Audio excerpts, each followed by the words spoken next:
Olá, povo de Deus, graça e a paz. Estamos aqui, seu amigo e irmão, pastor Adevaldo Oliveira. Hoje, sexta-feira, dia 22 de maio de 2020. Quero compartilhar com vocês, nesse instante, um pouco da palavra de Deus. O texto que nós sugerimos aí é a porta estreita, baseado aqui no Evangelho de Lucas, capítulo 13, o verso de número 22. Eu peço que você acompanhe aí a programação, tá? Quero falar também, nós temos um canal, Projeto Semeando a Palavra. Esse canal tem o intuito, sim, de promover a palavra de Deus, né? Mostrar um pouquinho daquilo que a gente faz, que nós realizamos. Quando eu falo nós, não é referente a mim apenas, mas a pessoas que nos apoiam, pessoas que colaboram, que ajudam a palavra a ser propagada. E isso não é exclusividade do pastor Adevaldo Oliveira, não.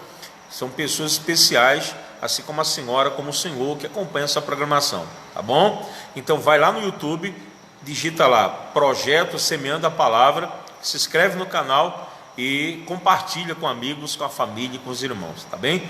Eu peço que você convide pessoas para que a gente possa aí sempre estar falando de coisas relacionadas ao reino de Deus, tá bom? Não esquece, Projeto Semeando a Palavra no YouTube. Se inscreva no canal e não esquece de ativar o sininho de notificações. Eu quero desejar boa noite para você. Hoje é sexta, vai haver um culto hoje na igreja, Igreja Batista Nova Esperança. E na oportunidade, né, daqui a pouquinho, daqui a 30 minutos, eu estarei cultuando, adorando a Deus junto com os irmãos aqui. Se você mora aqui em Barro Alto, mora em algum povoado, mora em algum bairro próximo, vem para participar, tá? Igreja Batista Nova Esperança fica próximo ao Mercadão, é muito fácil de encontrar, para que você possa agradecer a Deus, para que você possa celebrar a Ele, glorificar o nome dEle. Você que talvez está afastado do Evangelho, está distante dos caminhos de Deus, é momento de reconciliar, de voltar-se para os caminhos do Senhor. A Cátia Silene, ela está aqui dizendo: a paz do Senhor Jesus Cristo, pastor, agradeço a oração, minha sobrinha e minha irmã já teve alta do hospital, obrigado. Que maravilha, muito feliz em saber, viu, Cátia? Parabéns aí, que Deus continue abençoando a vida de todos vocês, tá certo? Que maravilha. Como é que está o sinal aí? Está pegando legal? Está conseguindo ver? A imagem não está travando não? O som está ouvindo direito? Dá um toque aí para nós, um feedback, tá bom, Kátia? Kátia também é quem também está acompanhando junto conosco, tá bom? Deixa eu começar fazendo uma oração. Vou fazer uma oração e logo na sequência estarei trazendo aqui uma palavra de Deus para o teu coração. Mas confirma aí para mim, a imagem está boa, o som está audível, tá tudo tranquilo? Dá um ok aí, dá um feedback aí para nós, em nome de Jesus. Nós vamos entrar na oração nesse instante, tá bom? Pai querido, Pai amado, graças te damos por mais uma oportunidade aqui nesse instante. Eu quero, meu Deus, agradecer pela tua graça, pelo teu poder, meu Deus, enfim, da tua misericórdia que tem sido sobre nós de forma extraordinária. Pai, eu peço, traga a tua graça, venha, meu Deus, salvar, meu Deus, venha libertar, venha curar, venha fazer milagres extraordinários. Mas acima de tudo, que aqueles que foram escolhidos, chamados pelo Senhor, que eles possam entender, possam ouvir e possam tomar a postura de, a partir de então, servir e se tornar um expoente da tua graça e da tua glória. Eu abençoo no teu nome, porque nada de mim mesmo eu posso dar e oferecer para essas pessoas. Como ministro da tua palavra, eu declaro o melhor que vem da tua parte para cada uma dessas pessoas. Tira o ressentimento, tira a mágoa, o rancor, tira o ódio, tira a tristeza, no nome santo de Jesus. Abençoa o teu povo, pessoas que estão suspeitas desse mal, pessoas que estão, meu Deus, acometidas desse vírus. Tem misericórdia deles, faz a tua vontade na vida desse povo. Eu oro por aqueles que perderam pessoas, meu Deus, através dessa pandemia. Pai, conforta, consola, no nome de Jesus. Meu Deus, dá força É isso que eu declaro. E todos os que creem e concordam, digam bem alto e bem forte: assim seja. Digam todos amém e graças a Deus. Aleluia. Amém? Vamos lá. Evangelho de Lucas, capítulo 13, versículo 22, na verdade, o texto diz assim: e percorria as cidades e aldeias, ensinando e caminhando para Jerusalém. E disse-lhe: Senhor, são poucos os que se salvam? Boa pergunta, né? A pergunta foi: Senhor, são poucos os que se salvam? Aí continua aqui, e ele lhe disse: porfiai, por entrar pela porta estreita, porque eu vos digo que muitos procurarão entrar e não poderão. Quando o pai de família se levantar e cerrar a porta, e começar de fora a bater a porta, dizendo: Senhor, Senhor, abre-nos. Mas, respondendo ele, vos disser: não sei de onde vós sois. Então começareis a dizer: temos comido e bebido na tua presença, e tu tens ensinado nas nossas ruas. E ele dirá: digo-vos que não sei de onde vós sois. Apartai-vos de mim, de todos, vós todos os que praticais a iniquidade. Muito forte isso aí. Aqui você observa o seguinte: o Senhor, ele fala sobre porta estreita. Subir um lugar difícil de passar, né? Uma porta estreita é uma porta provavelmente que passa um número limitado de pessoas. E quanto mais apertado é a porta, mais difícil é de você passar por entre ela. E aqui você observa que o nosso Senhor, ele diz que perguntaram para ele se eram poucos os que salvam, os que se salvam. São poucos, Senhor, os que se salvam? Foi essa pergunta. E ele disse que deveríamos atentar por entrar pela porta estreita. Aí ele diz aqui: porque eu vos digo que muitos procurarão entrar e não poderão. Por que não entrarão? A porta é estreita. O que limita alguém a passar por uma porta estreita? Tamanho, né? Proporção. Talvez a pessoa quer passar com alguma bagagem. É difícil passar por uma porta estreita. Eu lembrei de uma casa que eu fui morar, e para entrar nessa casa com os móveis era horrível. Para passar geladeira, para passar fogão, passar os móveis, não era fácil. E nós tivemos um sacrifício. Aí essa casa era um sobrado. Nós tivemos que subir com os móveis por fora, pelo sobrado, colocando uma corda e puxando, porque não dava pela porta principal. Na varanda desta casa tinha uma porta ampla, aí sim ficava fácil. Agora imagina o sacrifício: você levantar um guarda-roupa, uma geladeira. Teve que desmontar muita coisa para poder passar peças por peças, mas a geladeira não dava para desmontar. Teve que fazer esse esforço para que pudéssemos levar lá para o interior da casa. Aí eu pergunto para você: o que você entende com isso? Jesus fala da porta estreita, que para entrar no reino de Deus é preciso passar por ela. E ele diz que o pai de família vai se levantar, né? A porta, fechar a porta e começar de fora a bater. Ele está falando de Deus. Vai chegar uma hora que essa porta é estreita, mas está aberta. A porta é estreita, mas ela está aberta, para que você entre por ela, para que você passe por ela.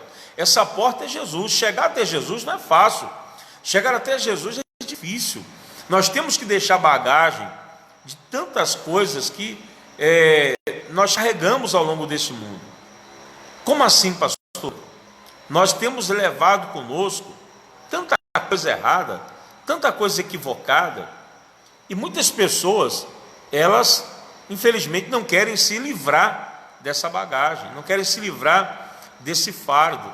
Elas não querem abrir mão de tanto peso que elas carregam.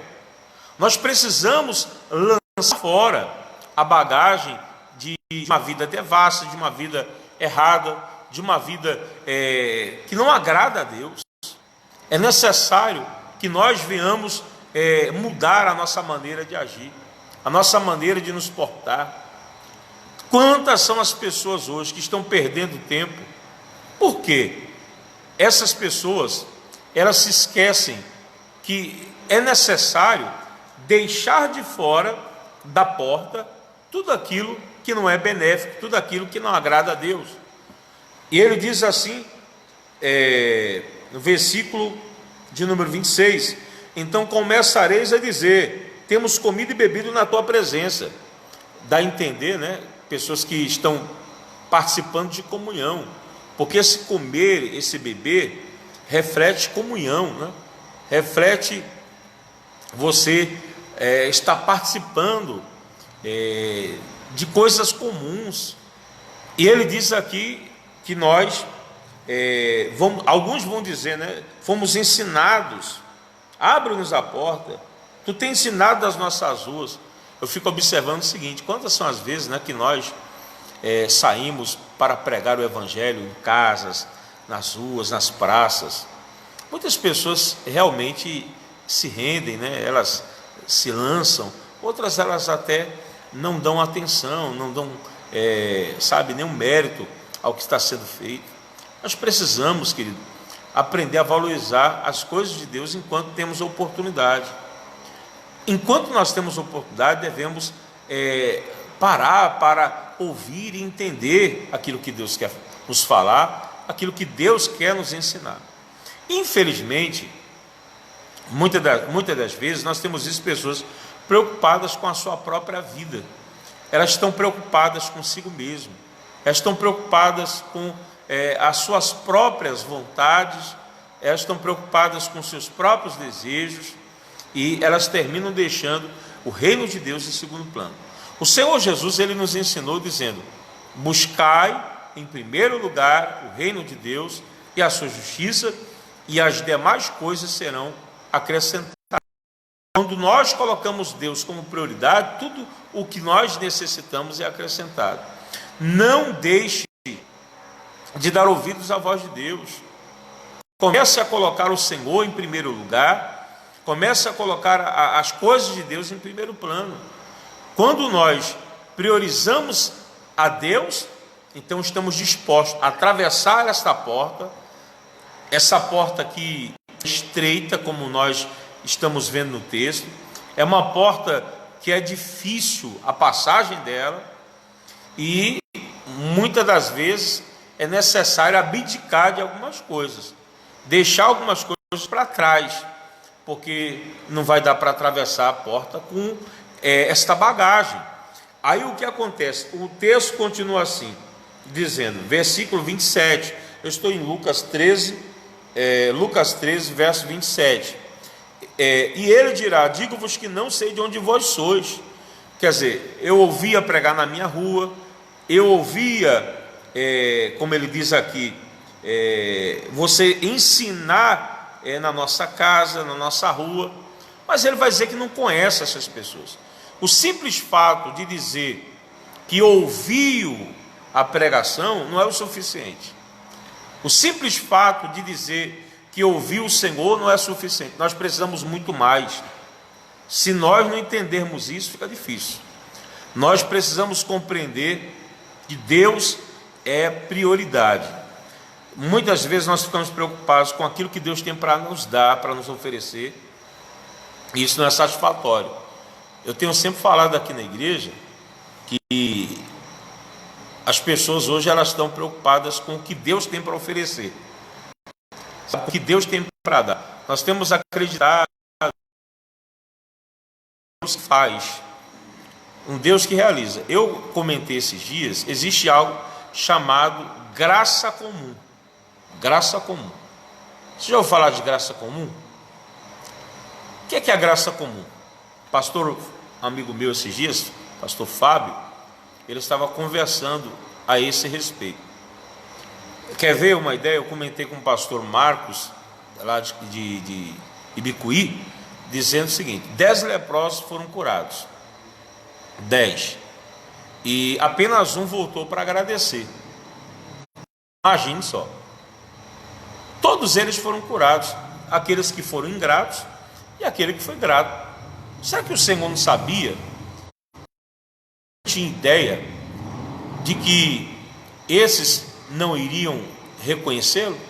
Claro que sabia, mas ele curou a si mesmo. Ele os curou a si mesmo. Então, nós precisamos entender que Deus, ele cura quem quer, ele liberta quem quer, ele transforma a natureza, né, de quem ele deseja. Mas receber o milagre não significa que eu vou ter acesso ao reino de Deus. Receber uma cura, uma bênção, não quer dizer que eu vou ter acesso ao reino do Senhor, de modo algum. Então, não confunda as coisas. Você pode ser curado, você pode ser liberto de algum vício, você pode ter uma bênção, uma graça alcançada. Isso é a bondade de Deus, que é demais. Lembra do texto que diz: o sol nasce para os justos e para os injustos. Então, ele não faz acepção de pessoas. Agora, com relação à salvação, são outros 500 diz o ditado. Então muitos dirão: Senhor, o Senhor pregou na minha rua.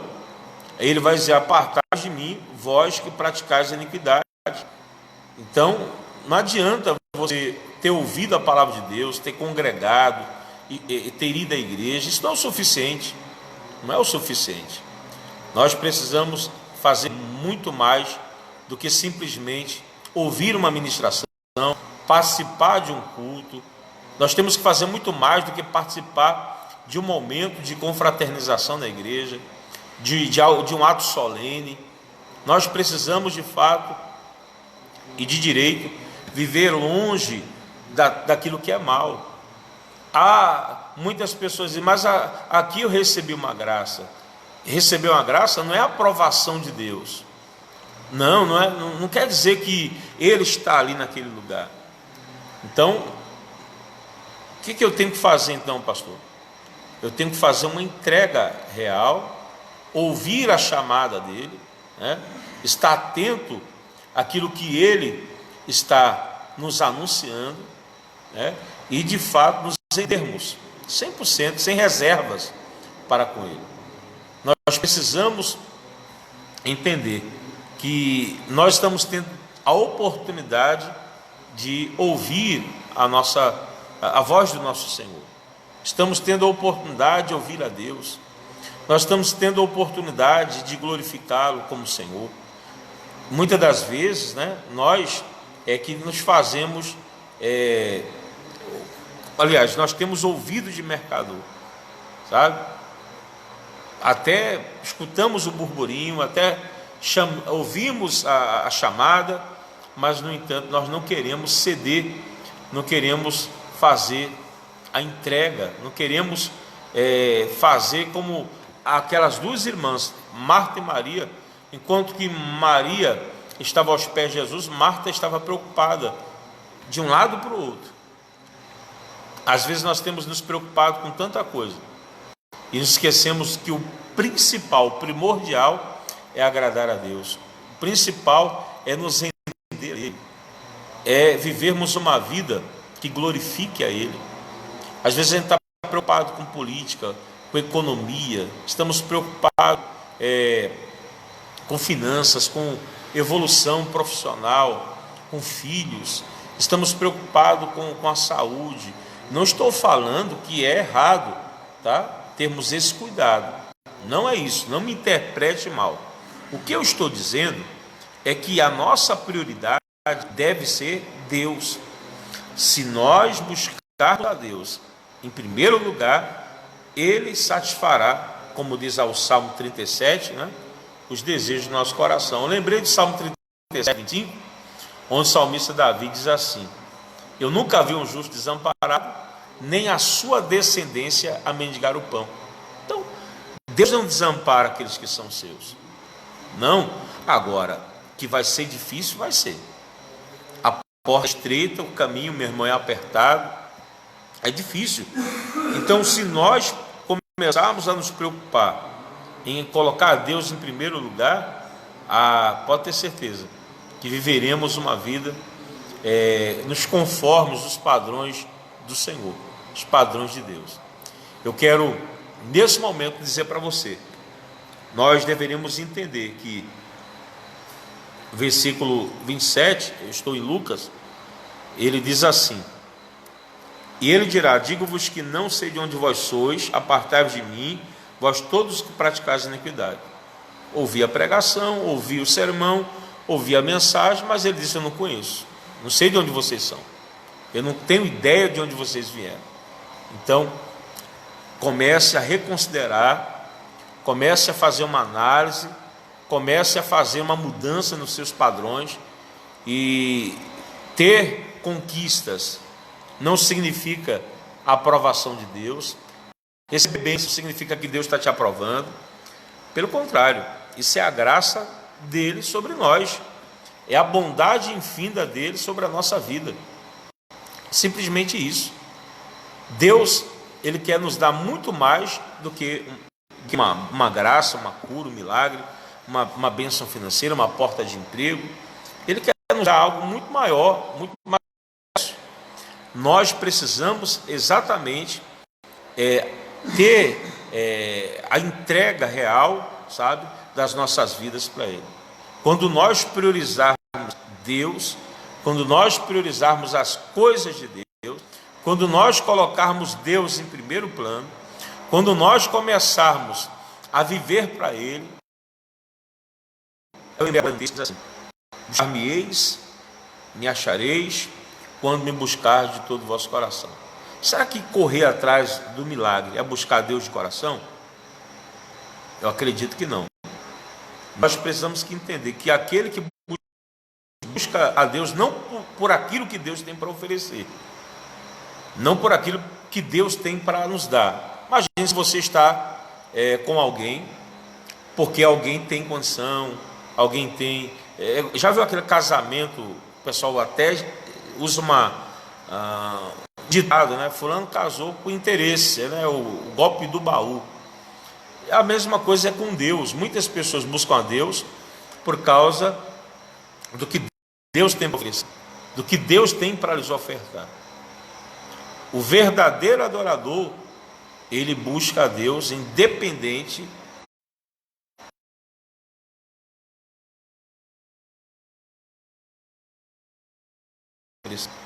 agora, justificando, né, aceitar o sofrimento, aceitar a miséria, a teologia da miséria.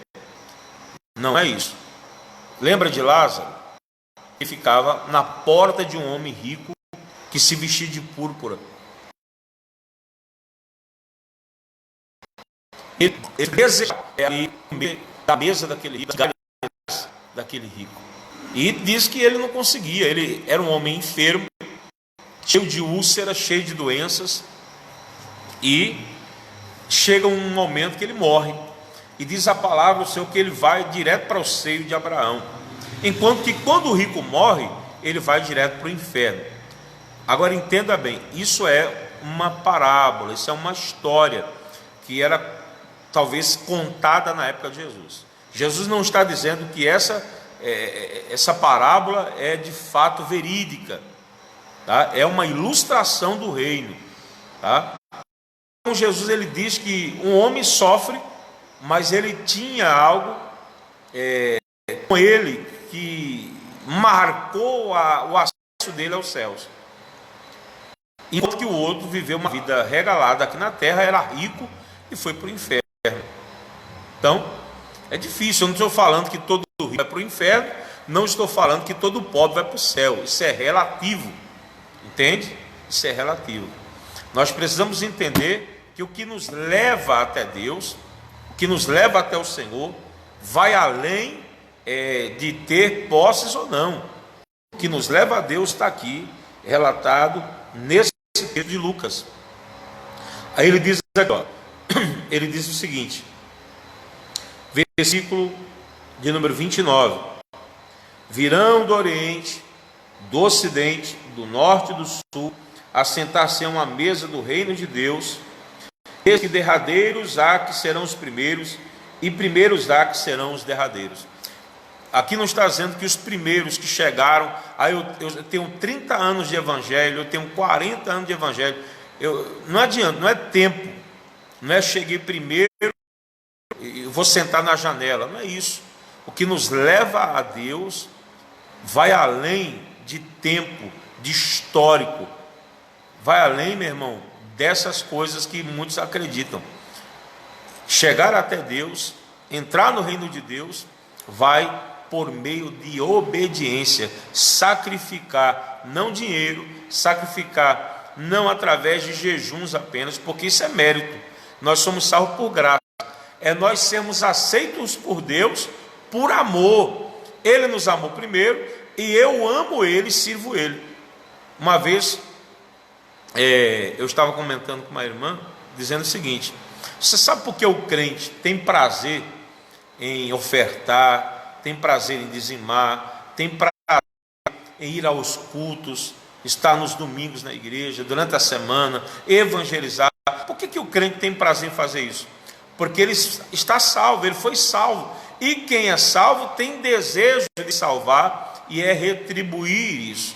Ele não faz isso para ser salvo, mas porque ele é salvo, ele tem esse prazer, tem esse desejo. É diferente. Então, não é o que eu faço para Deus que vai fazer a diferença, não, mas é porque eu recebi a diferença na minha vida, que eu sirvo ao Senhor, que eu louvo ao Senhor e que eu glorifico a Ele. Amém?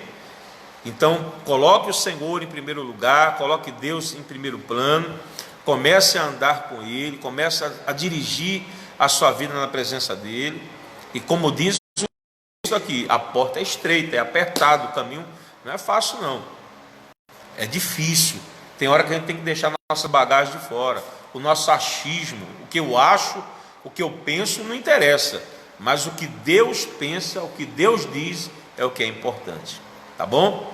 Então foi um prazer poder estar com todos vocês, no nome de Jesus.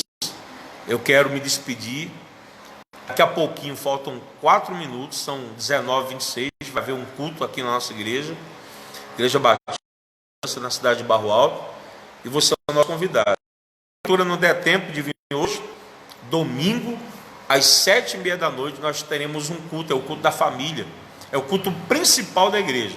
Eu costumo falar que domingo, o crente comprometido, o cristão comprometido, ele está presente, não porque é uma obrigação, mas porque ele tem prazer de estar. Então eu quero convidar você, talvez você estava meio desanimado, estava distante, você estava longe dos caminhos de Deus, e eu quero te convidar para domingo, a família está unida, glorificando ao Senhor, no nome de Jesus, tá bem? E olha, se Deus permitir, amanhã estaremos de volta com mais uma mensagem de Deus. Estarei deixando aí a notificação, um recadinho, tá? Para que você possa saber sempre os momentos que nós estaremos entrando ao vivo. Deus abençoe a todos, forte abraço e até a próxima oportunidade. A paz.